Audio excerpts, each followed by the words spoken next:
आज की इस वीडियो में बात करेंगे types of bank accounts available in India. इसकी नॉलेज आपके फाइनेंशियल मैनेजमेंट को आसान बना सकते हैं। सेविंग्स अकाउंट को फिक्स डिपॉजिट हो या करेंट अकाउंट, हर अकाउंट का अपना एक रोल होता है। समझते हैं कि कौन सा अकाउंट आपके लिए बेस्ट है। वीडियो के एंड तक आपको पता चल जाएगा कि आपके लिए कौन सा अकाउंट सुटेबल है और अकाउंट खोलने के लिए क्या क्या डॉक्यूमेंट्स आपको चाहिए होते हैं। तो चलिए शुरू करते हैं। सबसे पहले बात कर लेते हैं सेविंग्स अकाउंट की, जिसे हम हिंदी में बचत खाता भी कहते हैं।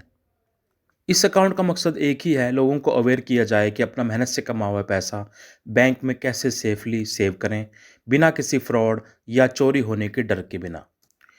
इस पर बैंक आपको ब्याज कमाने की सुविधा भी दे देता है और जब चाहे आप ज़रूरत के समय आप वो पैसा बैंक से निकाल के अपने हिसाब से यूज़ कर पाएँ। सेविंग्स अकाउंट भारत का सबसे लोकप्रिय अकाउंट है। अब जान लेते हैं सेविंग्स अकाउंट्स के मेन बेनिफिट्स के बारे में। पैसा जमा करने पर आपको इंटरेस्ट मिलता है 3 से 6% तक का। हालांकि अलग अलग बैंक्स के इंटरेस्ट रेट्स डिफरेंट हो सकते हैं। इसमें पैसा रखना एकदम सेफ होता है। DICGC के कॉरपोरेशन के तहत आपकी राशि का 5 लाख तक का इंश्योरेंस इसमें प्रोवाइड किया जाता है। आप जब चाहे पैसा निकाल सकते हैं। आप चाहे ATM यूज़ करें या बैंक के ब्रांच में जाकर ये काम कर सकते हैं, या फिर आप ऑनलाइन बैंकिंग यूज़ कर सकते हैं। क्रेडिट कार्ड की फैसिलिटी आपको इसमें मिल जाती है। पहले के मुकाबले अब ज़्यादातर banks net banking, mobile banking और UPI जैसी सारी फैसिलिटीज़ आपको प्रोवाइड करती हैं।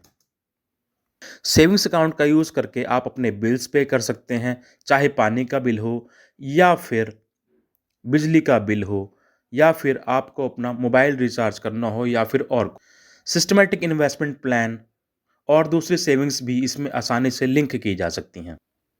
अब बात कर लेते हैं सेविंग्स अकाउंट्स के टाइप्स के बारे में। रेगुलर सेविंग अकाउंट्स, ये आम लोगों के लिए सबसे आम खाता है जिसमें जनरल फैसिलिटीज़ आपको मिल जाती हैं। इसमें आपको कुछ मिनिमम बैलेंस अमाउंट रखना पड़ता है, नहीं तो बैंक पेनल्टी चार्ज करता है, जिसको हम अकाउंट मेंटेनेंस फीस बोल सकते हैं। ज़ीरो बैलेंस सेविंग अकाउंट, इसमें आपको एक मिनिमम अमाउंट रखने की ज़रूरत नहीं होती। एग्जाम्पल के लिए जो अकाउंट आपने ओपन किए गए हैं प्रधानमंत्री जन धन योजना के अंदर, अब जबकि आपको कोई मिनिमम बैलेंस रखने की ज़रूरत नहीं होती, तो अकाउंट में पैसा रखने या ना रखने पर कोई पेनल्टी नहीं लगती है। तीसरा है सीनियर सिटीजन सेविंग अकाउंट। इसमें सीनियर सिटीजन्स का अकाउंट्स ओपन किया जाता है जिनकी एज 60 साल या उससे ज़्यादा होती है, या फिर वो लोग जो 55 से 60 साल की एज के हैं और वॉलेंटरी रिटायरमेंट ले चुके हैं। सीनियर सिटीजन्स अकाउंट्स में इंटरेस्ट रेट मिल जाता है 8% के आसपास एनुअली। मिनिमम इन्वेस्टमेंट है 1,000 रुपये और मैक्सिमम इन्वेस्टमेंट आपका 30 लाख रुपए तक। मैच्योरिटी पीरियड इसमें होता है 5 साल का, पर आप इसको एक्सटेंड कर सकते हैं अगले 3 साल तक के लिए। टैक्स बेनिफिट्स मिल जाता है अंडर इनकम टैक्स एक्ट 1961। कुछ बैंक्स आपको एक्सीडेंटल हॉस्पिटलाइजेशन कवर भी इस अकाउंट में प्रोवाइड करते हैं, जैसे कि HDFC बैंक। चौथा है वुमेन सेविंग्स अकाउंट। जैसा कि नाम से ही पता लग जा रहा है, ये अकाउंट सिर्फ फीमेल्स के लिए होता है एक्सक्लूसिवली। इसमें एक्सीडेंटल डेथ कवर मिल सकता है up to 10 lakh rupees. Accidental hospitalisation cover, अगर कोई महिला 2 व्हीलर लोन लेना चाहती है तो उसको लोन इंटरेस्ट रेट में 3.5% तक की छूट मिल जाती है। पांचवा है चाइल्ड सेविंग्स अकाउंट। इसे ओपन करने के लिए पेरेंट्स में से किसी एक का अकाउंट उस बैंक में होना चाहिए जहां आप अपने बच्चे का चाइल्ड सेविंग्स अकाउंट्स ओपन करना चाहते हैं। जब तक बच्चा माइनर है, अकाउंट सुपरवाइज करते हैं उसके पेरेंट्स। फीचर्स की बात करें तो बच्चे के लिए इसमें फ्री एजुकेशन कवर मिल जाता है up to 1 lakh rupees in case of parents और गार्जियन डेथ। अकाउंट में 2,500 रुपये तक आप निकाल सकते हैं ATM से जाकर। डॉक्यूमेंट्स क्या चाहिए आपको सेविंग्स अकाउंट्स खोलने के लिए? Aadhaar card, PAN card, passport size photos, voter ID card, child account के केस में पेरेंट्स गार्जियन के डॉक्यूमेंट्स और बच्चे की फोटो, बिजली और पानी का बिल, बैंक स्टेटमेंट। ज़्यादातर सरकारी बैंक्स में देखा गया है कि वो आपसे नॉमिनीज की जानकारी ज़रूर मांगते हैं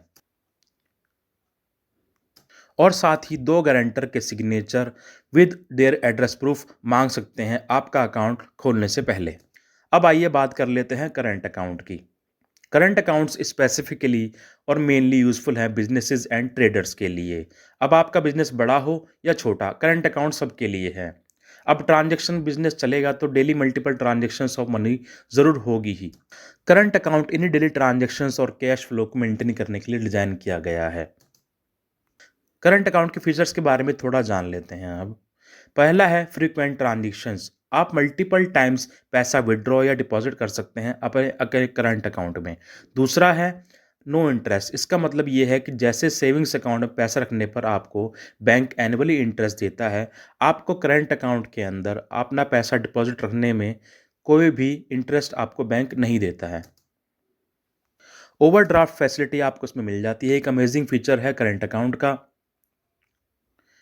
इसका मतलब है कि अगर आपके अकाउंट में ज़ीरो बैलेंस भी है, फिर भी आप ज़रूरत के समय ओवरड्राफ्ट फैसिलिटी यूज़ करके पैसे अकाउंट से निकाल सकते हैं। इस फैसिलिटी को आप एक बैंक लोन की तरह मान सकते हैं जो ज़रूरत के समय आपके काम आता है।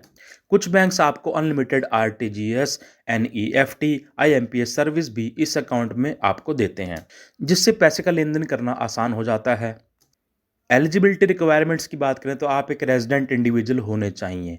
आसान शब्दों में कहें तो आप कम से कम 2 साल या उससे ज़्यादा से अगर इंडिया में रहते हैं तो आप यहाँ के रेजिडेंट इंडिविजुअल कहलाते हैं। आप सोलो प्रोप्राइटरशिप फर्म्स हो सकते हैं, पार्टनरशिप फर्म्स हो सकते हैं, आप लिमिटेड लायबिलिटी पार्टनरशिप फर्म्स हो सकते हैं, आप private and public limited company हो सकते हैं।